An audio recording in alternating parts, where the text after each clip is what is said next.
करने वाले पीटर ब्रेगमैन की 18 मिनट्स वाली बुक। वो बुक के लास्ट पॉइंट की जो हमें सिखाती है हम कैसे अपने काम को ऑर्गेनाइज करें, हम हमारे काम को कैसे सीखें। उसका पहला मुद्दा है डिसाइडिंग व्हाट टू डू। क्या करना है डिसाइड कीजिए। क्या आपको वो वक्त याद है जब आपके पास करने के लिए बहुत सारे काम थे लेकिन आपको पता ही नहीं था स्टार्ट कहाँ से। हम सभी को इससे गुजरना पड़ता है। हमें लगता है कि किसी भी काम को ज़्यादा करने से हम ज़्यादा प्रोडक्टिव होंगे, लेकिन हकीकत में ऐसा नहीं है। इसका ठीक उल्टा है। अगर आप प्रोडक्टिव रहना चाहते हैं तो आप ज़्यादा काम करके प्रोडक्टिव नहीं रह पाएंगे। आपके लिस्ट में करने के लिए 20 काम है तो आप थक जाएंगे और हार्डवर्क करने के बजाय आप बस रुक जाएंगे। हर साल आपका फोकस 5 चीज़ों पर ही होना चाहिए, इसमें से 3 गोल अपने काम के लिए और 2 पर्सनल लाइफ के लिए होने चाहिए। इसलिए जब आप अपनी टू डू लिस्ट बनाएंगे उसमें सिर्फ 5 चीज़ें लिखिए जिसमें आपका फोकस होना चाहिए। इसे एक उदाहरण से समझते। फिरोला एक मिड साइज टेक कंपनी की सेल्स हेड थी। उन्होंने पीटर की हेल्प मांगी क्योंकि वो बहुत कंफ्यूज फील कर रही थी। फिरोला के पास करने के लिए काफी कुछ था। उन्हें एशिया में सेल्स के परफॉर्मेंस के मुद्दे सॉल्व करने थे। यूएस की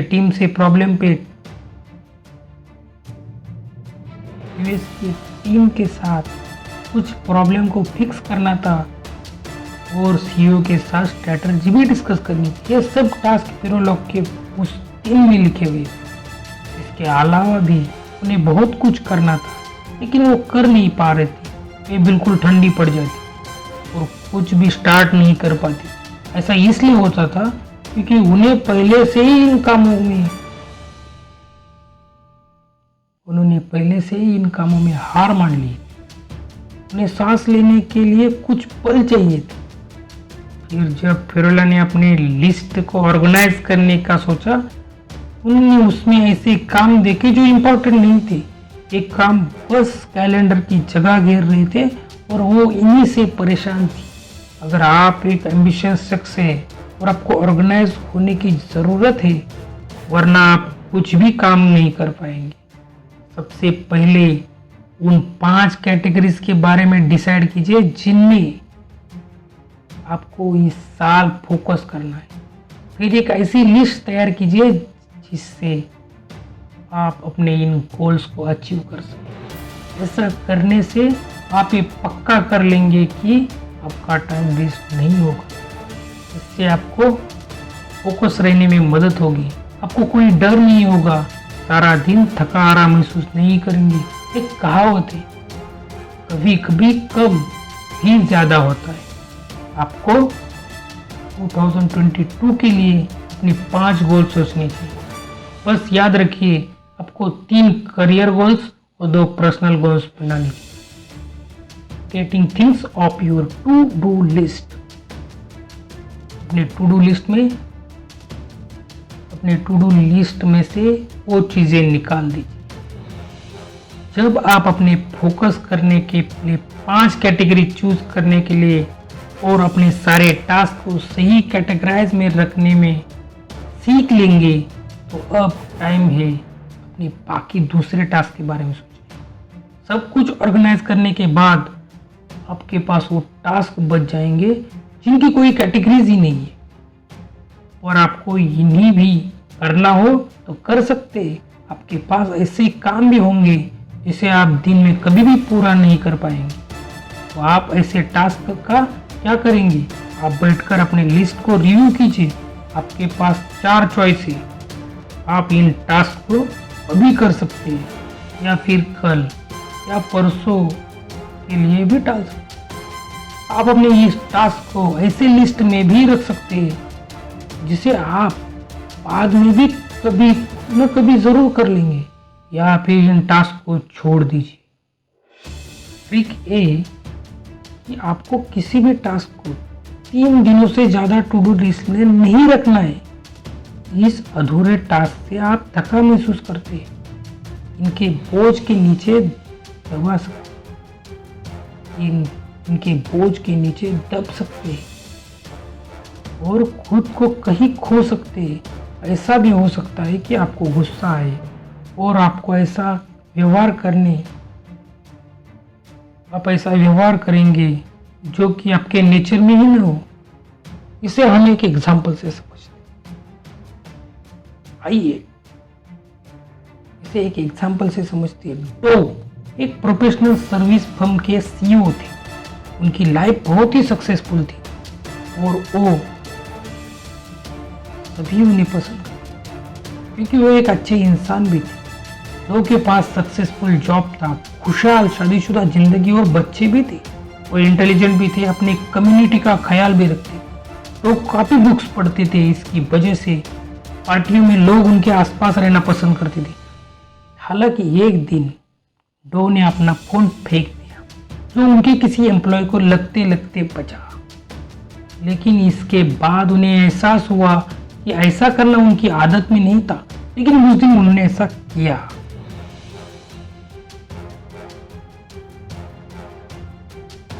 डो को पता था तो एक अच्छे इंसान है जिन्हें सारे लोग पसंद करते, तो फिर आखिर उन्होंने उस दिन ऐसा क्यों किया? सिंपल तरीके से कहे तो उनके टास्क की लंबी लिस्ट थी, उसे लेकर वो परेशान थे।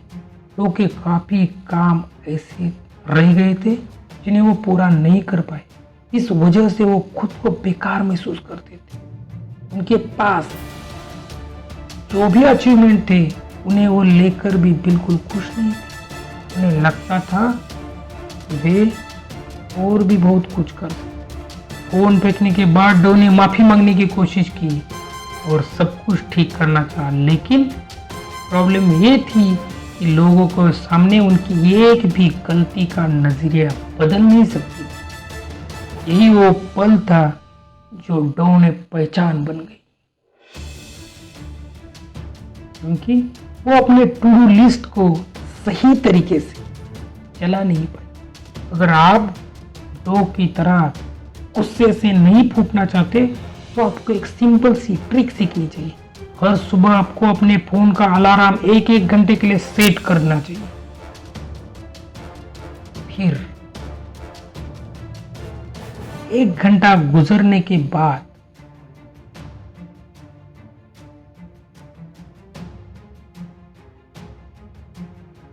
और फिर आप अपने खुद को 2 सवाल पूछिए। पहला सवाल, जो पिछला 1 घंटा गुजरा, क्या मैं उसमें प्रोडक्टिव रह सकता था? दूसरा सवाल पूछिए, ऐसा मैं क्या कर सकता था जिससे अगला घंटा पहले वाले से बेहतर कर सकूं? ऐसा करने से आपको फोकस और भी मजबूत हो जाएगा और आपका फोकस अभी के टास्क पर टिका रहेगा और लिस्ट के बाकी टास्क आपको बेचैन नहीं करेंगे। आपको हर घंटे का यूज करना चाहिए। इसके बाद आता है क्रिएट अ डेली रिचुअल। अपना डेली रूटीन तैयार कैसे, क्या करना होगा आपके डेली रूटीन को तैयार करने? क्या आपको ये एक दिन में सब कुछ करने का टाइम मिल जाता है? बेशक नहीं मिलता हो। सब लोग शिकायत करते हैं उनके पास टाइम की कमी है और यही प्रॉब्लम है। हम लोगों में यही प्रॉब्लम है कि हमें लगता है कि हमारे पास टाइम नहीं है, पर क्या ऐसा है? हमने पिछले चैप्टर में जाना था हमारी टू डू लिस्ट के 5 कैटेगरीज पर फोकस करना चाहिए, जिनमें 3 कैटेगरीज थी अपने काम जॉब से लेकर रिलेटेड थी। उनमें से 2 कैटेगरीज अपने पर्सनल लाइफ के लिए भी रखी थी। एक ऑर्गेनाइज लिस्ट रखने से टाइम की कमी की प्रॉब्लम एक मैजिक की तरह खत्म नहीं हो सकती। असली चैलेंज तो ये है, असली चैलेंज ये आपके प्लान को एग्जीक्यूशन कैसे करना है ये आपको पता होना चाहिए। इतने सारे डिस्ट्रक्शन के रहते हुए अपने प्लान पर कैसे टिके रहे और टिके रह सकते हैं, ये बड़ा सवाल है। जवाब बहुत ही सिंपल है। आपको एक रूटीन बनानी पड़ेगी। ये है 18 मिनट्स की टेक्निक। सबसे पहले हर सुबह अपने टू डू लिस्ट के प्लानिंग के लिए 5 मिनट लगाइए। याद रखिए, आपको वही काम लिखने हैं जो कि 5 मिनट की कैटेगरीज में बैठते हो। हर घंटे आपको 1 मिनट के लिए अपनी प्रोडक्टिविटी चेक करनी चाहिए और देखना चाहिए आप कैसे इंप्रूव कर सकते हैं।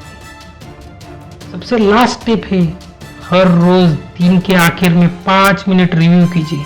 अपने आप को रिव्यू कीजिए, अपने आप को देखिए दिन में आपने क्या किया और आप क्या कर सकते हैं। क्या आप अपने आप को बेहतर बना सकते हैं? आपने ऐसी कौन सी चीज नहीं करनी चाहिए थी जो आपने की? या अपने आप से सवाल पूछते रहिए, बस 5 मिनट निकाल के आप अपने आप को इंप्रूव कर देंगे। इसके लिए हम और एक एग्जाम्पल से समझते हैं। जैक लालान एक फिटनेस गुरु थे। वे लोगों से भरी नावों के साथ खुद को बांधकर 1 मील तक स्विम कर सकते थे और खींचने के लिए ताकत लगती है और ऐसा करना काफी यूनिक है। जैक का शो टीवी पर आता था और ये शो अमेरिका टीवी पर चलने वाली सबसे लंबी फिटनेस शो थी। ये 34 साल तक चली। लोगों को ये नहीं पता था कि जैक एक टीवी सेलिब्रिटी से बढ़कर थे। उन्होंने बहुत सारे एक्सरसाइज मशीन बनाई जो फिर दुनिया में मशहूर थे। इनमें से एक था सिलेक्टर मशीन, जो हेल्थ क्लब में मौजूद होता है, हेल्थ क्लब में यूज किया जाता है। जैक के सक्सेस का सीक्रेट बहुत ही सिंपल था। उन्होंने अपने लिए एक सॉलिड रूटीन बनाई जिसे वो रोज फॉलो करते। जैक हर सुबह 2 घंटे के लिए एक्सरसाइज करते, 1.5 घंटे के लिए वेट लिफ्टिंग करते और बाकी आधे घंटे के लिए स्विंग और वॉक करते। 90 साल की उम्र में जैक गुजर गए, लेकिन उनके आखिरी दिनों में भी उन्होंने अपना रूटीन फॉलो किया। उनकी आखिरी लिखी हुई किताब थी लिव यंग फॉरएवर, जो उनकी 11वीं बुक थी और उन्होंने 90 साल में लिखी थी। 90 साल में बुक लिखना आसान बात नहीं है, लेकिन अपनी ओल्ड एज में भी वो वेट लिफ्टिंग करना भूले नहीं। वो अपने आप को एक सुपर ह्यूमन की तरह मानते थे। जैक को पता था कि अपना फोकस कहाँ रखना है और वे इस बात को कभी नहीं भूलते थे कि उन्होंने कभी एक दिन भी छुट्टी नहीं ली, क्योंकि वे अपने रूटीन में वो अपने रूटीन के पावर में बिलीव करते थे। अगर आपको भी जैक की जैसा एक्स्ट्राऑर्डिनरी बनना है और सक्सेसफुल बनना है तो अपने गोल्स को अपना रिचुअल बनाना होगा। 18 मिनट्स रिचुअल को अपने लाइफ में अप्लाई करना शुरू कर दीजिए और देखिए कि आपकी लाइफ रोज कैसे बेहतर होगी। इस बुक से हम कंक्लूजन क्या निकालेंगे, तो अब आप जान भी गए होंगे कि अपने 18 मिनट्स खर्च करके अपनी लाइफ बदल सकते हैं। ये जानने के बाद अब आप थोड़ी देर रिलैक्स हो जाए, एक लंबी सांस लीजिए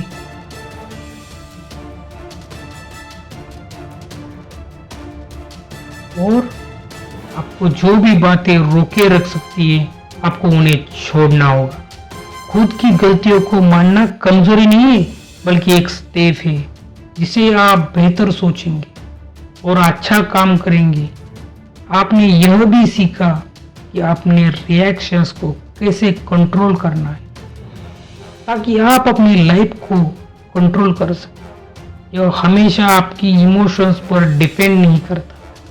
आपको अपने फैसले के बारे में स्मार्ट होना जरूरी है और भले ही कितना ही मुश्किल क्यों ना हो, आपको हमेशा सही स्टेप लेना चाहिए।